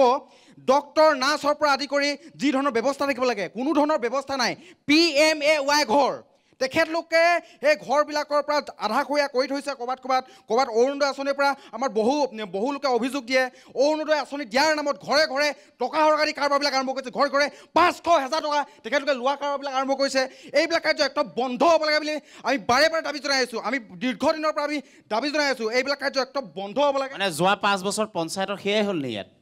আমি এইখন পঞ্চায়ততো যথেষ্টখিনি হৈছে বুলি আমাৰ ৰাইজৰ অভিযোগ আছে, কিন্তু আমাৰ ডুমডুমা সমষ্টিটোৰ আদি কৰি আমাৰ বিভিন্ন ঠাইত এই ধৰণৰ আমাৰ সমষ্টিটোৰ অন্তৰ্গত এইবিলাক কাৰ্য চলি আছে। আমাৰ ওচৰতে এখন মহাবিদ্যালয় আছে বীৰ বিপ্লৱ দা ক'ত আছে? মাইক্ৰফোন বিজেপি প্ৰতিনিধি ওচৰ নিয়ক, তালৈ নিয়ক। আমি উত্তৰটো তাক মানে ক'ব লাগিব। ৰূপেশ গোৱালা ডাঙৰীয়াকটো নাপাওঁ ইয়াত। দাদা মই এজন নহয় বেক টু বেক দুজনে এই অভিযোগ আনিছে। অকমন্য ৰূপেশ গোৱালা বুলি কৈছে, উত্তৰটো বিচাৰিম। যিহেতু তেওঁলোকে একোটা ছাত্ৰ সংগঠনক প্ৰতিনিধিত্ব কৰিছে, তেখেতলোকৰ মনৰ ভাৱ প্ৰকাশ কৰাত তেওঁলোকৰ সম্পূৰ্ণ অধিকাৰ আছে। কিন্তু কিছুমান শব্দ বাক্যবান প্ৰয়োগ কৰোঁতে কিছু পৰিৱেশ পৰিস্থিতি চাই কথা ক'ব লাগে। দাদা এই যিকেইটা কথা কৈছে না অকমন্য হয় নহয়তো ৰাইজে বিচাৰ কৰিব। তেখেত আমাৰ ৰাইজে দেখি আছে এইবিলাক অকমন্য নে আমাৰ ৰাইজে দেখি আছে। আমি ইয়াতে আমি যুক্তি তৰ্ক ৰাইজে কি কৰিবলৈ কৰিছে কি নাই কৰা চব চাই আছে এইবিলাক। আমি ইয়াতে যুক্তি তৰ্ক কৰিবলৈ অহা নাই। আৰু এটা কথা মই আপোনালোকক কওঁ যে আমি ইয়াতে উপস্থিত থকা যিসকল ব্যক্তি আমি ইজনে সিজনক ভালকৈ চিনি পাওঁ। ময়ো এটা সময় ছাত্ৰ সংগঠন কৰি পেলাই আজি ভাৰতীয় জনতা পাৰ্টিত আহিছোঁ। এই অভিযোগবোৰ আপোনালোকে মানি লয় নে নলয় দাদা? মই এইটো লাগে না অভিযোগ চাওক, অভিযোগ উঠিবই, কাম অভিযোগ কৰিব। আপুনি আজি যদি দেখে ফিলবাৰীৰ পৰা ডুমডুমা আহিবলৈ আজি 5 বছৰ আগত প্ৰায় 1.5 ঘণ্টা সময় লাগিছিলে, এতিয়া আমি 20 মিনিটত পাওঁ। মহমৰা নিচিনা এটা অঞ্চল য'ত নেকি মানুহে আমাৰ কংগ্ৰেছ চৰকাৰে কোনোদিন গৈ পেলাই কংগ্ৰেছৰ বিধায়কে কোনোদিন গৈ পেলাই এটা শিলগুটি নেপেলালে, আজি সেই পথ হৈছে। আজি আপুনি দেখিছে বিভিন্ন ধৰণৰ স্থানবিলাকত ৰাস্তা ঘাই পথ সকলো ক্ষেত্ৰতে আমি আজি উন্নয়ন হৈছে বুলি কৈছে। আমগুৰি মাজগাঁও ৰাস্তাটো আপুনি যোনটো কালভাৰ্ট আছে আপুনি সেইটো কথা অৱগত কৰাই দিলে ভাল পাইছিলোঁ। পুণ্যজনৰ ৰাস্তাটো হৈছে বাহিৰংদৈ বা পুণ্যজনলৈ আমাৰ ব্ৰিজ হৈছে। আৰু এটা কথা মই কওঁ, ৰূপেশ গোৱালা ডাঙৰীয়া আজি বিধায়ক হোৱা 4 বছৰ হৈছে। আৰু তাৰ আগতে ডুমডুমা সমষ্টিৰ পৰিৱেশ পৰিস্থিতি কি আছিল আমি ডুমডুমা সমষ্টিৰ প্ৰতিগৰাকী ৰাইজে জানো। গতিকে এই 4টা বছৰ কাৰ্যকালত এনেকুৱা নহয় যে আলাদিনৰ চাকি এটা লৈ আহিছে কালি চব বনাই দিব। আৰু development is a continuous process. এইটোতো এনেকুৱা বস্তু নহয় যে মানে ৰাতিৰ ভিতৰতে কোনোবা পথ 4টা বনাই দিব, কোনোবা বিভিন্ন ধৰণৰ কথা বতৰা আছে, বিভিন্ন ধৰণৰ পৰ্যালোচনা কৰিবলৈ। মই আপোনাৰ পৰা, আপুনি কোন সংগঠনৰ পৰা? যুৱ ছাত্ৰ পৰিষদ এটা জাতীয় সংগঠন। এই কথাবিলাক যে আজি আলোচনা হৈছে, বিশ্বাসযোগ্যতা আৰু বিশ্বাসযোগ্যতাহীন দুটা কথা থাকে। বিশ্বাসযোগ্য হিচাপে গোটেই কথাখিনি পঞ্চায়তলৈকে লৈ যাব দলে পাৰে নে নোৱাৰে এইটো প্ৰশ্নবোধক। আপোনালোকে কি ক'ব? নাই আচলতে কথাটো কি হৈছে, আমি তেওঁলোকে যে উন্নয়নৰ কথা কৈ থাকে, ভাৰতীয় জনতা পাৰ্টি হওক বা জাতীয় কংগ্ৰেছেই হওক তেওঁলোকে আগত চলাই আহিছে। আমি দুয়োটা দলৰ কথা ক'ব লাগিব, দুয়োটা ক'ব লাগিব। তেওঁলোকে যিহেতু উন্নয়নৰ কথা কৈ থাকে, তেওঁলোকৰ উন্নয়নটো এনেকুৱা এই যে বাহিৰে ৰং চং ভিতৰে কোৱা ভাতৰি বুলি কয়, ঠিক তেনেকুৱা তেওঁলোকৰ এটা উন্নয়নৰ নমুনা। মানে এই কথাটো ক'ব বিচাৰে নেকি যিসকল ভোটাৰ লোক তেওঁলোকক গিনিপিক সজায় ঠগনবাজ এই কাৰবাৰটো হয়নে? ঠগনবাজি কথাটো মই এনেকুৱাকৈ ক'বলৈ গৈ আছোঁ আপোনালোকক যে আমি এতিয়া যাতায়াতৰ ক্ষেত্ৰতে যদি চাওঁ, আপোনালোকে পঞ্চায়ত নিৰ্বাচনটো গ্ৰাম্যাঞ্চলৰ এটা আশাৰ এটা নিৰ্বাচন, আৰু সেই নিৰ্বাচনত তেওঁলোকে সেই ভোটাৰৰ পৰা ভোট বিচাৰি জয়যুক্ত হোৱাৰ পিছত গ্ৰাম্যাঞ্চলক গুৰুত্ব নিদিয়াৰ তেওঁলোকৰ অভিযোগ আছে আৰু উদাহৰণো আছে। আপোনালোকে যদি চাব বিচাৰে গ্ৰাম্যাঞ্চলৰ 100% ৰাস্তা এতিয়াও হোৱা নাই বুলি ক'ব পাৰি। তেনেকুৱা উদাহৰণ মই আপোনালোক দিব পাৰোঁ। আজি 25 বছৰ 50 বছৰৰ গ্ৰাম্যাঞ্চলত এটা শিলগুটি নপৰা ৰাস্তা আছে। আৰু তেওঁলোকে অৰুণোদয় আঁচনিৰ কথা কয়, তেওঁলোকে 1250 টকা অৰুণোদয় আঁচনি দিছে। মই আজি এই আপোনালোকৰ সংবাদ মাধ্যমৰ জৰিয়তে মই অসমৰ ৰাইজলৈ অনুৰোধ জনাইছোঁ যে তেওঁলোকে 1250 টকাৰ অৰুণোদয় আঁচনি আপোনালোকক দি পিনি তেওঁলোকে কেনেকুৱা ধৰণে আমাক লুটি আছে। চাওক, গেছ চিলিণ্ডাৰৰ দাম মূল্য বৃদ্ধি, আমি পেট্ৰল ডিজেলৰ মূল্য বৃদ্ধি। এই কথাবিলাক মোক এটা কথা ক'বলৈ, এই কথাবিলাকৰ কিবা ক্ৰিয়া প্ৰতিক্ৰিয়া পঞ্চায়তত হ'বনে নে একেই হ'ব? আমি ভাবোঁ যে তেওঁলোকে এই ক্ৰিয়া প্ৰতিক্ৰিয়া এইবিলাক হ'বৰ কাৰণে তেওঁলোকে সুবিধাটো তেওঁলোকে মুক্তভাৱে এৰি দিব লাগিছিলে। যে এইবাৰ এনেকুৱা ধৰণে যে নিৰ্বাচনটো হ'ব লাগিছিলে সম্পূৰ্ণ নিৰ্দলীয় হোৱাৰ পিছতো তেওঁলোকে বিজেপিয়ে ৱাৰ্ড মেম্বাৰৰ পিছত এনেকুৱাকৈ লাগি আছে, কংগ্ৰেছে এনেকুৱাকৈ লাগি আছে, কিন্তু আমি সেইটো হ'ব বুলি আমি ভবাই নাছিলোঁ। মহিলাৰ পৰা অকণমান বিচাৰিম মহিলাৰ পৰা মই গৈ আছোঁ মই যাম এগৰাকী মহিলা সাজু হওক মই আহি আছোঁ দাদা কওক আপুনি কৈ পৰিচয়টো দি লওক এবাৰ মোৰ নাম সঞ্জীৱ বৰা কোনোবা দলৰ পৰা আহিছে নহয় এতিয়া মই নিৰ্দলীয় হিচাপে কৈছোঁ বৰা কওক আটাইতকৈ ডাঙৰ কথা হ'ল বিজেপিৰ যিসকলে কৈ আছে যে উন্নয়নশীল দেশ উন্নয়নশীল দেশত আজিৰ তাৰিখত 1250 টকা এজন নাগৰিকৰ বা এগৰাকী মহিলাৰ মৰ্যাদা হয় নেকি উন্নয়ন মানে কি বুজায় উন্নয়ন মানে কি ৰাস্তা ঘাট কিবা কিবি আপোনাৰ এনেকুৱাও হয় যে ভোট নিদিয়া জেগাত ৰাস্তা নবনায় আজি এইটো ইয়াত হৈছে নেকি এইটো হৈ আছে ইয়াত হৈছে নেকি ইয়াত হৈ আছে আজি যিটো আপোনাৰ মাধৱপুৰৰ পৰা টিংখাঙলৈ যিটো পথ যায় সেই পথটোৰ নামত ব্লেকমেইল কৰি আজি তাৰিখত তাত ভোট বিচাৰি আছে আচৰিত কথা এইটো আপোনাৰ অৰুণোদয় বন্ধ কৰি দিম বুলি মানুহ মাতে আপুনি তেনেকুৱা মানুহ পাইছে মুখামুখি ব্লেকমেইল কৰা তেনেকৈ কৰা মানুহ পাইছে আপোনাৰ আজিৰ তাৰিখত ইলেকশ্যনৰ দুদিনৰ আগলৈকে অৰুণোদয় ফৰ্ম ফিল আপ কৰি আছে তেতিয়া মই ক'লোঁ যে আপোনাক এতিয়া মই থানাত ভৰাম তেতিয়া তেওঁলোকৰ ডাঙৰ লিডাৰে গৈ পিনে যিসকল মানুহৰ হেৰি তাত গৈ পিনে তেওঁলোকে কোনটো দলৰ কথা ক'ব ভাৰতীয় জনতা পাৰ্টি বিৰতি ল'ব লাগিব অভিযোগ মই আকৌ এবাৰ কৈছোঁ যে ভাৰতীয় জনতা পাৰ্টিৰ বিপক্ষে সাংঘাতিক অভিযোগ আহিছে বিৰতি লৈছোঁ বিৰতিৰ পিছত এই কথাটোক লৈ আমি আগুৱাই যাম TMPK মোৰ লগত আছে TMPK অন্যতম এটা ছাত্ৰ অৰ্গেনাইজেশ্যন মই আপোনাৰ পৰা জানিব বিচাৰিছোঁ একদম পিন পইণ্টত কওক কি সমস্যা আচলতে আপুনি দেখা পাইছে আৰু কেনেকুৱা হ'ব লাগে আপোনালোকৰ চেনেলৰ জৰিয়তে সকলোকে অভিনন্দন জনাইছোঁ আমাৰ বিশেষকৈ মিচিং ঔদ্যোগিক অঞ্চলসমূহত যদি আপুনি চায় আগৰ 1950 চনতে আমাৰ গাঁওখন সংস্থাপিত হোৱা ফিলবাৰীৰ আটাইতকৈ পুৰণি গাঁও কিন্তু কংগ্ৰেছে বহু বছৰ শাসন কৰিলে কিন্তু কংগ্ৰেছৰ দিনত কোনো কালে উন্নয়ন নকৰিলে কংগ্ৰেছৰ দিনত নহ'লে আজিলৈকে শিলগুটিও পেলাই নাপালে আমাৰ গাঁৱত কিন্তু কংগ্ৰেছে কৰিলে কি তেতিয়াহ'লে কৰিলে আমাৰ গাঁৱততো একোৱেই নকৰিলে আপোনালোকে যদি চায় যেতিয়া ৰূপেশ গোৱালা বিধানসভা জিকিলে প্ৰথমবাৰ পকা ৰাস্তা হ'ল আমগুৰিলৈ যোৱা পৈনজানলৈ যোৱা দলং নিৰ্মাণ হৈছে আমাৰ অঞ্চলত আজি মিচিঙৰ মুৰংঘৰ নাছিলে ৰূপেশ গোৱালা ডাঙৰীয়া যিদিনা বিধায়ক হৈছে তাৰ পাছতেই ভৈয়াম জনজাতি উন্নয়ন বিভাগ এটা যে চৰকাৰৰ আছে সেই চৰকাৰৰ ফাণ্ডৰ পৰা আমাৰ আটক ধুনীয়া কমিউনিটি হল বনাই দিছে আপোনাক তাৰমানে আপোনাৰ এই তিনিটা বাক্যৰ পৰা মই এটা কথা লৈ যাব পাৰোঁ যে ৰূপেশ গোৱালা যেতিয়াই ইয়াৰ শাসনৰ বাগজৰি লৈছে মিচিং সমাজৰ উন্নয়ন হৈছে হয় নিশ্চয় হৈছে আপোনালোকে চাব পাৰে বৰডুবি মাজগাঁও ফিলবাৰী বাহিৰংলৈ মিচিং গাঁও ঠিক আছে এতিয়া মোক কওক কংগ্ৰেছক লৈ আপোনালোকৰ আক্ষেপ কি কাৰণ তেওঁলোকে প্ৰাৰ্থী দিছে নহয় এবাৰ প্ৰাৰ্থী দিছে তেখেতসকলে যদি আজি মিচিং মানুহে আজি কংগ্ৰেছ কৰিবলৈ কংগ্ৰেছ নকৰে মিচিং গাঁওবিলাকত চাবলৈ গ'লে এটা টাইমত মিচিং মানুহে কংগ্ৰেছৰ মূল ভোট বেংক আছিলে আপুনিও জানে উত্তৰ পাৰে হওক বা দক্ষিণ পাৰে হওক কিন্তু আজি তাৰিখত কংগ্ৰেছে একো নকৰিলে মথাউৰিও নিৰ্মাণ নকৰিলে আমাৰ অঞ্চলবোৰত আজি বিজেপিয়ে কৰিছে আমি এইকাৰণে উন্নয়নৰ পক্ষত আছোঁ আমাৰ ৰাইজ চিধা কথা তেখেতে একদম চিধাকৈ কৈ দিছে যে উন্নয়নৰ কংগ্ৰেছৰ পৰা ৰিপ্লাইটো বিচাৰিম এইটোতো বৰ ডাঙৰ কথা ক'লে একোৱে নকৰিলে কেলৈ বহি থাকিলে তেতিয়াহ'লে ইমান দিন তেখেতে নাজানে তেখেতে যিখন বিদ্যালয়ত পঢ়িছিলে যিখন কলেজত পঢ়িছে সেইখন বিজেপিয়ে বনোৱা নে কংগ্ৰেছে বনোৱা তেওঁলোকৰ মুগংঘৰটো দুৰ্গাভূমিদেৱে দিছিলে দুৰ্গাভূমি আচলতে বিজেপিৰ MLA নে কংগ্ৰেছৰ MLA তেওঁলোকক দিছিলে দুৰ্গাভূমি দিছে তেওঁলোকৰ যিজনে বনাইছে সুশীল চুংগাং ডাঙৰীয়াই তেওঁ আজি মৃত কিন্তু তেওঁ বনাইছে গতিকে চাওক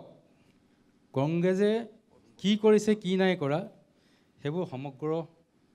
ৰাজ্যই জানে ফিলবাৰী অঞ্চলবাসীয়ে জানে গতিকে কংগ্ৰেছৰ দিনত যিহেতু GST নাছিল গতিকে ইমান খৰতকীয়াকৈ উন্নয়নৰ কাম কৰিব পৰা নাছিল আৰু কংগ্ৰেছৰ দিনত ইমান হুৰাহুৰে টকাও অহা নাছিল বা 14 ফাইনেন্স 15 ফাইনেন্স এইবিলাক পঞ্চায়তত নাছিল আজি য'ত মিটিং কৰি আছোঁ এই হল ঘৰটো কোনে বনোৱা এইটো কংগ্ৰেছে বনোৱা এই যিটো পঞ্চায়তৰ গৃহ আছে কংগ্ৰেছে বনোৱা 10 বছৰত যদি বিজেপি চবেই বনালে তেতিয়াহ'লে কংগ্ৰেছে কি কৰি আছিলে বুলি তেওঁলোকে নজনাখিনিতো সুধিবই কথা এইটো স্পষ্ট উত্তৰ দিছে মই আহিম মই গোৰ্খা সমাজৰ ওচৰলৈ আহি আছোঁ আপুনি কওক ধন্যবাদ প্ৰথম কথা হ'ল যিহেতু সমাগত পঞ্চায়ত নিৰ্বাচন এই পঞ্চায়ত নিৰ্বাচনত যিহেতু প্ৰতিটো দল আছে প্ৰথমতে ইয়াত যিকেইটা দল আছে যিকেইটা প্ৰতিটো দলৰ পৰাই প্ৰতিনিধি কৰিব যিহেতু এইখন পঞ্চায়ত আমাৰ নিজৰ পঞ্চায়ত এই পঞ্চায়তখনলৈ আহিম গ্ৰাম্য অঞ্চলৰ মানুহ আহিব ৰাইজ আহিব এই ৰাইজসমূহৰ সমস্যাবিলাক আচলতে এই ধৰণে আমি আচলতে আজি যিটো ধৰণে তৰ্ক বিতৰ্ক কৰি আছোঁ আচলতে হোৱা নাই হৈছে দিছে নাই দিয়া এই ধৰণে কৈ আছোঁ গতিকে এই কথাবোৰ আচলতে নিজে বুজি পাব লাগে যিজন প্ৰতিনিধিক আচলতে ৰাইজে জিকাই পঠায় তেওঁ অন্তত বুজিব লাগে ৰাইট মই অকণমান যদি পাওঁ আপুনি এজন সচেতন ব্যক্তি দুটা খোজ যদি আগলৈ ইয়াৰ পৰা যদি পাওঁ মেছেজ এটা দিয়ক ঋণাত্মক কথা বহু আলোচনা কৰোঁ ধনাত্মক এটা বাক্য দিয়কচোন আপুনি নমস্কাৰ, মই এটাই কথা ক'ব বিচাৰোঁ। এতিয়ালৈকে মই যিমানখিনি ইয়াত আলোচনা শুনিলোঁ, এইটো অভিযোগ প্ৰতি অভিযোগেই বেছি চলিছে। আৰু 2 নম্বৰ কথাটো হৈছে বিগত কাৰ্যকালত কংগ্ৰেছৰ শাসনেই হওক বা বিজেপিৰ শাসনেই হওক, তাত চলা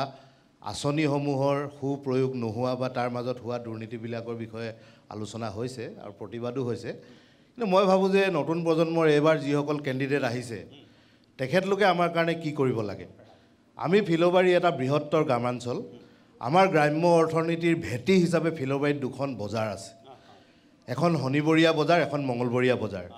য'লৈ আমাৰ গাঁৱৰ প্ৰত্যেকজন লোকে যাবলগীয়া হয় বেচা কিনা কৰিবলৈ। কিন্তু আমি যদি চাওঁ, আজি সুদীৰ্ঘ দিন এই 2খন বজাৰৰ একো উন্নতি নহ'ল। আজিও কদৰ্যময় পৰিৱেশত আমি বজাৰ কৰিব লাগে, একাঠু বোকাত লেতেৰা অস্বাস্থ্যকৰ পৰিৱেশত আমি গৈ মাছ মাংস বা খাদ্য সামগ্ৰী কিনিব লাগে। এইবিলাক কথা কোনেও ভবা নাই। আমাৰ অঞ্চলত, আপুনি গাভৰুভেটি অঞ্চলত কমচে কম 100জন আমাৰ পকা মিস্ত্ৰী আছে, কিন্তু টাইলছ অকণমান লগাবলৈ যদি লগীয়া হয়, আপুনি তিনিচুকীয়াৰ পৰা এজন মিস্ত্ৰী আনিব লাগিব। আমাৰ এই স্কিল, আমাৰ যে কাম কৰি খোৱা মানুহবিলাকৰ স্কিল ডেভেলপমেণ্টৰ কথা পঞ্চায়তে আজিলৈকে কৰা নাই। একেদৰে কাঠ মিস্ত্ৰী ইয়াত ঢেৰ আছে, আপুনি ভাল এখন ফাৰ্নিচাৰ বনাবৰ কাৰণে আপুনি তিনিচুকীয়া ডুমডুমালৈ যাব লাগিব, কাৰণ সেই মিস্ত্ৰীসকলৰ সঁজুলি নাই, ট্ৰেইনিং নাই। এইসকল খোৱা মানুহৰ জীৱনৰ মানদণ্ডটো ওপৰলৈ লৈ যাবৰ কাৰণে পঞ্চায়তে কিবা ব্যৱস্থা কৰিব লাগে, ট্ৰেইনিঙৰ ব্যৱস্থা কৰিব লাগে। কাৰণ মানুহক ব্যক্তিগতভাৱে লাভান্বিত কৰা আঁচনিবিলাকে কিমান দিন সকাহ দিব। কিন্তু যিটো হিতাধিকাৰী বুলি অসমীয়াত কওঁ, হিতাধিকাৰী সৃষ্টি কৰা বিষয়টোৱে আমাক প্ৰত্যক্ষভাৱে লাভ কৰাতকৈ জাতিটোক ধ্বংসৰ মুখলৈ নিছে। আমাৰ খেতি পথাৰ চন পৰি আছে, মানুহে খেতি কৰিবলৈ বাদ দিলে বিনামূলীয়া চাউলৰ আশাত। গতিকে আমি ভাবোঁ যে কৃষক, বনুৱা, শ্ৰমিক বা এই আনঅৰ্গেনাইজ ছেক্টৰত থকা আমাৰ যিসকল মানুহ, তেওঁলোকৰ স্কিল ডেভেলপমেণ্টৰ কাৰণে ভাবিব লাগে। মই সৰু সুৰা চাকৰি এটা কৰি খাই আছোঁ, কোনোবা 2-4জন ব্যৱসায়ী মানুহ আছে, ৰাজনীতি কৰি কোনোবাই খাইছে, সেইসকলৰ কথা বেলেগ। কিন্তু 99% যিখন ঠাইত আমাৰ দুখীয়া দৰিদ্ৰ মানুহ আছে, মই ভাবোঁ কোনো এজন জনপ্ৰতিনিধিয়ে সেইসকলৰ অন্তৰৰ কথা, সেইসকলৰ জীৱনৰ উন্নয়নৰ কথা কিন্তু এতিয়ালৈকে পিক কৰিব পৰা নাই। মই যিটো বিচাৰি আছিলোঁ, সকলোৱে আচলতে হাত চাপৰি দিব লাগে এই বিষয়টো। এটা কথা, বৰ ডাঙৰ কথা এটা তেখেতে ক'লে যে পঞ্চায়ত কাক বোলে, পঞ্চায়তৰ এজন প্ৰতিনিধিয়ে কি কৰিব পাৰে,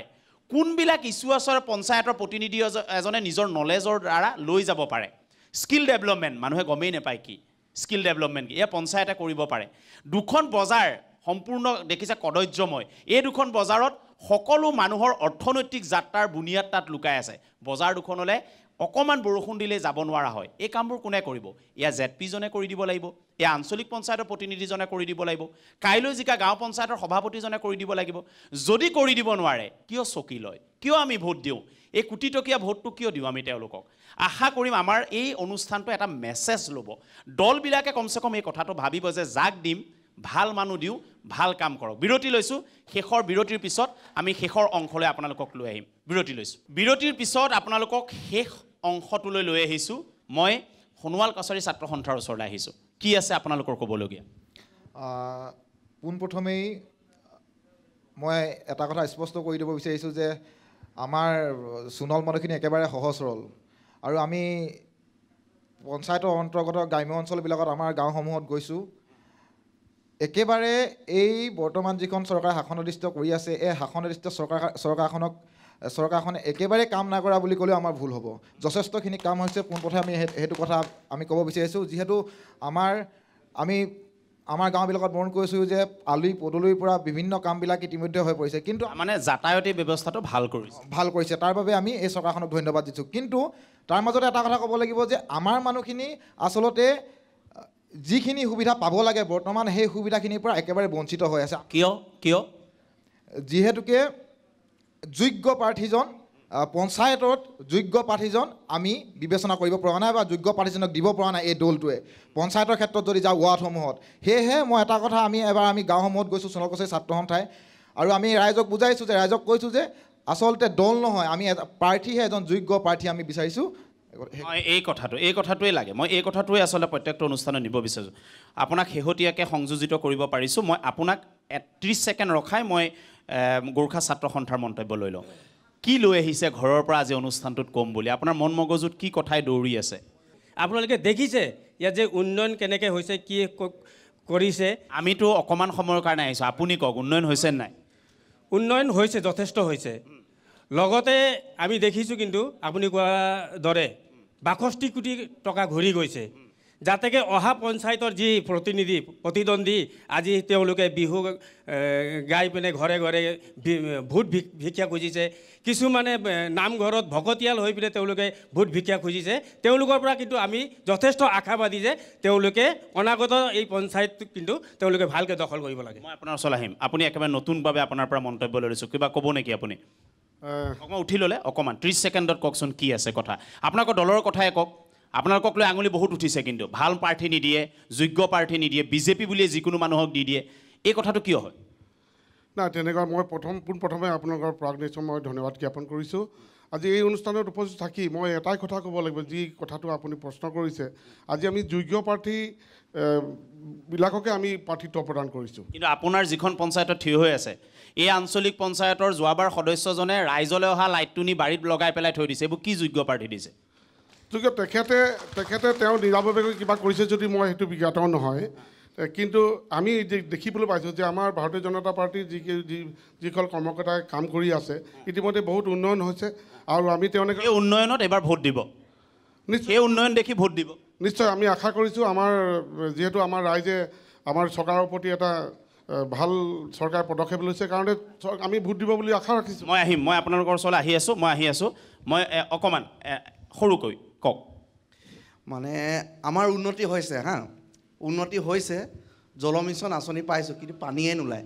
এইটো কেনেকুৱা ধৰণৰ উন্নতি আমাৰ হস্পিটেলখন আছে বিল্ডিং ডাঙৰ 2 মহলীয়া তাত বিচনা এখন নাই অকল জ্বৰ কাহৰ বাঢ়ে দৰবাৰ বাকীখিনি ডুমডুমাত যাবলগীয়া অৱস্থা হয় লিখি দিয়ে এয়াই আমাৰ উন্নতি হৈছে মহিলাসকল 1200 টকা পাইছে 1230 টকা পাইছে কিন্তু মহিলাসকলে আজিকালি কি কৰে তাঁত বব এৰিছে ঘৰত থাকিবলৈ এৰিছে চবকে এলেহুৱা কৰিছে গছ পুলি আমাৰ যিখিনি সংস্কৃতি আছিল সেই সংস্কৃতিবিলাক লাহে লাহে হেৰাই যাব ধৰিছে এই বিজেপি চৰকাৰখনে অসমীয়া জাতিটো শেষ কৰিব লৈছে মই এটা কথাই ভাবোঁ পঞ্চায়তখনত অসমীয়া দপদপনি চলি থাকিবই লাগিব অসমত অসমীয়াক ভাল পোৱা অসমীয়া ভাষাক ভাল পোৱা অসমীয়া সংস্কৃতিক ভাল পোৱা যিসকল লোক আছে সেই লোকসকলে কিন্তু আমাৰ গাঁৱৰ অঞ্চলৰ পঞ্চায়তবিলাকত দপদপনি চলিব লাগিব শেষ কথা মই একদম চমু দেই মই 30 ছেকেণ্ড আপোনাক আগত ল'লোঁ নহয় উন্নয়ন হোৱা স্বত্তেও কেলে ভয় দিবলগীয়া হৈছে যদি উন্নয়নে হৈছে তো বিচাৰিলে হ'ল ভোট হয় অৰুণোদয় যদি এজন এই নিৰ্বাচনত ভোটাৰসকলক যে যদি ভোট নিদিয়া তেতিয়াহ'লে তোমালোকে অৰুণোদয় নাপাবা মানে এয়া কিয় কৰিব লগা আহিবলগীয়া যিকোনো আঁচনিত তোমালোকৰ নাম কৰ্তন কৰি দিয়া হ'ব তেনেকুৱা ভাবোঁ কি কিয় দিব ডাঙৰ কথা কৈছে যদি উন্নয়ন হৈছে ডাইৰেক্ট ভোট বিচাৰক চিধা চিধি আপোনালোকে কোনটো অভিযোগ কৈছে যদি উন্নয়নে হৈছে ইমান অৰুণোদয় এই একদম গৈ পেলাই এই কাইলৈ আপোনালোকৰ ইলেকশ্যন এতিয়া সেইবিলাকত আপোনালোকে কিয় প্ৰলোভন দি আছে নাই তেখেতে কৈছোঁ তেখেতে অভিযোগবিলাক তেখেতে নিৰ্বাচনী আয়োগৰ ওচৰত দাখিল কৰিলে হ'ল তেখেতে কেৱল মানে আজি সস্তীয়া প্ৰচাৰ ল'বৰ কাৰণে কথা বতৰাবিলাক কৈ আছে ইলেকশ্যন কমিশ্যনৰ ওচৰত তেওঁলোক নোযোৱা কাৰণটো সোধকচোন এবাৰ প্ৰথম কথাটো হ'ল দ্বিতীয় কথাটো হ'ল আমাৰ বিশিষ্ট এজন আমাৰ ফিল'বাৰী অঞ্চলৰ সমাজসেৱক বিদ্যুৎ বিকাশ শইকীয়া ডাঙৰীয়াই স্কিলৰ ওপৰত খৰচ গৈছে আমি এই ক্ষেত্ৰত এই চেগতে আপোনালোকক জনাবলৈ পাই অতি ভাল পাইছোঁ যে গাভৰুপেটী গাঁও পঞ্চায়তৰ কাষতে থকা বৰডুবি গাঁও পঞ্চায়তৰ বৰডুবি হাইস্কুলত 30 লাখ টকাৰে দক্ষতা বিকাশ এটা 50 লাখ 30 কোটি টকাৰে 30 কোটি টকাৰে আমাৰ স্কিল ইনষ্টিটিউট এটা ইতিমধ্যে পাছ হৈছে তাতে হ'ব মানে 30 কোটি টকা এটা বৃহৎ প্ৰকল্প আহি আছে বৃহৎ প্ৰকল্প বৰডুবি হাইস্কুলখনৰ লগত থকা মাটিখিনিতে হ'ব আৰু বজাৰ দুখনৰ কথা এবাৰ কওক না কাৰণে ইতিমধ্যে আমাৰ অসমৰ সন্মানীয় মুখ্যমন্ত্ৰী চৰ্দাৰ হিমন্ত বিশ্ব শৰ্মাদেৱে সেইটো কাৰণে পঞ্চায়তক এটা পাৱাৰটো দিছে এটা যে মানে একেবাৰে তৃণমূল পৰ্যায়ত যে যি ক্ষমতা দিছে এইবিলাক কাৰণে দিছে যে অহাবাৰ হ'ব নাই আকৌ 30ত মই অনুষ্ঠান কৰিম ইয়াত তেতিয়া আপোনাক এই প্ৰশ্নটো সুধিম কিন্তু এই বজাৰ দুখন ভালকৈ হ'বনে নাই পৰিৱেশটো নিশ্চিতভাৱে আপোনাক আজি প্ৰতিশ্ৰুতি দিছোঁ আৰু আপুনি আজি কেমেৰাৰ আগত কৈ গৈছোঁ আমি এইটো নকওঁ যে 100% আমি ডাঙৰ RCC বিল্ডিং কেইবাটাও নিৰ্মাণ কৰিম কিন্তু বজাৰখন আজিৰ দিনতকৈ যথেষ্ট ভাল হ'ব আৰু লগতে ৰাইজক কিন্তু এটা সহায় সহযোগিতা লাগিব ডেফিনেট কৰিব লাগিব ইমান ভাল কাম কৰিলে কিয় নহ'ব মই আহি আছোঁ আপুনি কওক উন্নয়নমূলক কাম কৰিম বুলি তেওঁ প্ৰতিশ্ৰুতি প্ৰদান কৰিছে কিন্তু প্ৰতিশ্ৰুতি প্ৰদান কৰাৰ পিছত আৱণ্টিত ধন কিয় ঘূৰি গ'ল 62 কোটি টকা ঘূৰাটো কিন্তু বিৰাট ডাঙৰ কথা হৈছে 62 কোটি টকা ঘূৰি গৈছে তেওঁলোকৰ কাম কৰিবলৈ তেওঁলোকৰ চকুত নপৰিলে নেকি এনেকুৱা এজন প্ৰতিনিধি তেওঁলোকে প্ৰেৰণ কৰে যিজন প্ৰতিনিধি শিক্ষিত নহয় দক্ষতা নাথাকে তেওঁ সত্যত নাথাকে তেনেকুৱা এজন প্ৰতিনিধি বিজেপি চৰকাৰে বিজেপি দলে তেওঁলোকক নিক্ষেপ কৰিছে তো তেখেতে 30 কোটি টকা প্ৰকল্পটোৰ কথা বাদ দিয়ক প্ৰথমতে ফিলবাৰী যিখন মেডিকেল আছে সেই মেডিকেলখনৰ ডক্টৰ ব্যৱস্থা কৰক আৰু এই পঞ্চায়তটোৰ পৰা যি 100 মিটাৰ আঁতৰ ৰাস্তাটো আছে চুনুৱাল গাঁৱৰ ৰাস্তা সেই ৰাস্তাটো ঠিক কৰি লওক এই চৰকাৰখনে তাৰপিছত সোণোৱাল ছাত্ৰ সন্থাৰ ল'ৰাজনে এই কথাটো কিয় নক'লে ৰাস্তাটোৰ কথাটো কি কাৰণে নক'লে তেখেতে হয়তো দেখা নাই এই ৰাস্তাটো দেখিব চুনুৱাল ৰাস্তাত মেছ কছাৰী ৰাইজ আছে এই ৰাস্তাটোত গ'লে 100 মিটাৰ আঁতৰত এই ৰাস্তাটো গ'লে আপোনালোকে দেখিব আৰু এই পঞ্চায়তটোত কি উন্নতি হৈছে আজিলৈকে টেংকি পাইপডালে লগোৱা নাই আমি এতিয়া অনুৰোধটা আপোনালোক জৰিয়তে মই শেষবাৰ মই অনুৰোধ জনাইছোঁ যে তেওঁলোকৰ যদি সঁচাকৈ এজন দক্ষ মন্ত্ৰী আছে তেওঁলোকে এই ফিলবাৰী মডেল হস্পিটেল যি ফিলবাৰী সম্ভাৱনাময় যি ফিলবাৰী এটা বৃহৎ অঞ্চলৰ এখন আশাৰ থলী সেই মডেল হস্পিটেলখনত 24 ঘণ্টা চিকিৎসা সেৱাৰ ব্যৱস্থা কৰক যি চিকিৎসা সেৱাৰ ব্যৱস্থা নোহোৱাৰ কাৰণে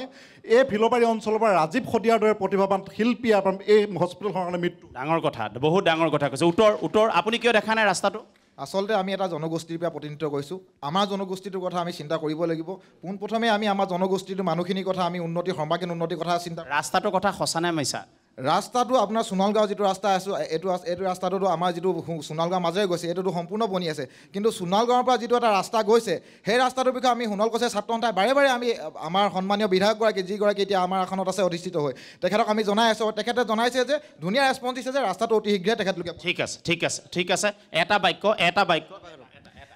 যিহেতু মামাই লোন লৈয়ে থাকে মোৰ এটা ভাগিন হিচাপে অনুৰোধ আৰু 30 কোটি টকা এটা লোন লওক আমাৰ বাবে আমাৰ কলেজখন পূৰ্ণাংগ কৰি দিয়ক ডিগ্ৰী পৰ্যায়লৈ তো ফিলবাৰী উন্নয়ন বুলি হৈছে বুলি কৈছে আমাৰ ফিলবাৰী ৰাইজে খেতি কৰিব পৰাকৈ এটা জলসিঞ্চন ব্যৱস্থা কৰিছিলে কিন্তু ৰাইজে খেতি কৰাৰ সময়ত নিজে কোৰ মাৰি পানী আনিবলগীয়া হয় আৰু হস্পিটেলখনৰ কথা বাৰেপতি কৈ আছে যে হস্পিটেলখনত ডক্টৰ নাই বিল্ডিং আছে ডক্টৰ নাই গতিকে এই উন্নয়নশীল চৰকাৰৰ এই নমুনা মই সামৰিব লাগিব সকলো ৰেছপন্স পালোঁ এটা বাক্য এটা মই একদম জটিল সমস্যাৰ ওপৰত মই গুৰুত্ব দিব বিচাৰিছোঁ এটা বাক্য আমাৰ ফিলবাৰীত ছায়েন্স কলেজ লাগে ছায়েন্স ডিগ্ৰী কলেজ লাগে নাই এইটো ষ্ট্ৰীম নাই ছায়েন্স ডিগ্ৰী কলেজ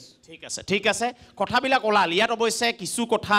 আজিৰ এই অনুষ্ঠানত বিধায়কে কৰা কিছু কথা আহিছে এই অনুষ্ঠানত কিন্তু এই অনুষ্ঠানটো পঞ্চায়তৰ অনুষ্ঠান আমি বিচাৰিছোঁ যে পঞ্চায়তৰ যিজন জিলা পৰিষদৰ মেম্বাৰ জিকি যাব যিজন আঞ্চলিক পঞ্চায়তত জিকি যাব ৱাৰ্ডসকলে মিলি যিজন গাঁও পঞ্চায়তৰ প্ৰতিনিধিক পঞ্চায়তৰ সভাপতি বহুৱাব বা যিজন জিলা পৰিষদৰ চেয়াৰপাৰ্চন হ'ব সমগ্ৰ জিলাখনৰ ভিতৰত তেওঁলোক একোজন সৰু বিধায়ক বা এজন মিনি বিধায়ক বুলি তেওঁলোকক ক'ব পৰা যায় তেওঁলোকৰ বাবে সুখীয়া তেওঁলোকৰ বাবে পুঁজি আহে যেনে 2020 পৰা 2024 ভিতৰত প্ৰত্যেকখন জিলালৈ এই তিনিচুকীয়ালৈ আহিলে 192 কৰোৰ 192 কোটি টকা আহিলে পঞ্চদশ বিত্ত আয়োগত কাম কৰিব নোৱাৰি 62 কোটি টকা পৰি আছে ইয়াত কিন্তু এতিয়াও দৰিদ্ৰতাৰে ককবকাই আছে বহু লোক এতিয়াও দুখনকৈ বজাৰ ইয়াত বেয়াকৈ পৰি আছে আমি বিদায় লৈছোঁ পঞ্চায়ত 2025 আমি একেবাৰে অৰুণাচল আৰু অসমৰ সীমান্তলৈ আহিলোঁ ইয়াৰ পৰা মাত্ৰ 20 মিনিট কিছু দূৰ গৈ আপুনি অৰুণাচল সীমান্ত পাব ইমান ভিতৰলৈকে কেলে আহিছোঁ কাৰণ ইয়াত চহা গ্ৰাম্য সমাজৰ লোকসকল থাকে এই লোকসকলৰ দুখ দৰিদ্ৰতাৰ কথা পোনচাতেই সদায় সংবাদ মাধ্যমত পোনচাতেই বা পোৱাৰ ক্ষেত্ৰত বহু ক্ষেত্ৰত স্পীড ব্ৰেকাৰ আহে আমি সেইবাবে এই অনুষ্ঠানটো ইয়ালৈকে লৈ আহিলোঁ তিনিচুকীয়াৰ সদৰতো পাতিব পাৰিলোহেঁতেন এইটো অনুষ্ঠান আমি আহিছোঁ একেবাৰে ভিতৰলৈ যাতে পঞ্চায়তৰ প্ৰকৃত গোন্ধটো ইয়াৰ পৰা ল'ব পাৰোঁ কি দিব পাৰিলোঁ নাজানো অনুষ্ঠানৰ পৰা এটাই মেছেজ দিব বিচাৰিছোঁ দল পিছত মানুহ আগত যদি ভাল মানুহ দিয়ে সেই ভাল মানুহে দলটোক সমুজ্জ্বলিত কৰে আমি আশা কৰিম যে এইবাৰ নতুন মুখেই হওক বা যিসকল প্ৰতিনিধি আহিছে এইসকলে ৰাইজৰ আশা আকাংক্ষা পূৰণ কৰিব বিদায় লৈছোঁ ফিলবাৰীৰ পৰা ডুমডুমাৰ পৰা তিনিচুকীয়া জিলাৰ পৰা সমগ্ৰ প্ৰাগ নিউজৰ টীমে আকৌ লগ পাম অন্য এক স্থানত অন্য এক এনেকুৱা এঘণ্টীয়া খণ্ডালৈ আমি পঞ্চায়ত 2025 পৰা বিদায় লৈছোঁ সকলোকে ধন্যবাদ জনাইছোঁ যিসকলে ইয়াত সহযোগিতা কৰিলে ধন্যবাদ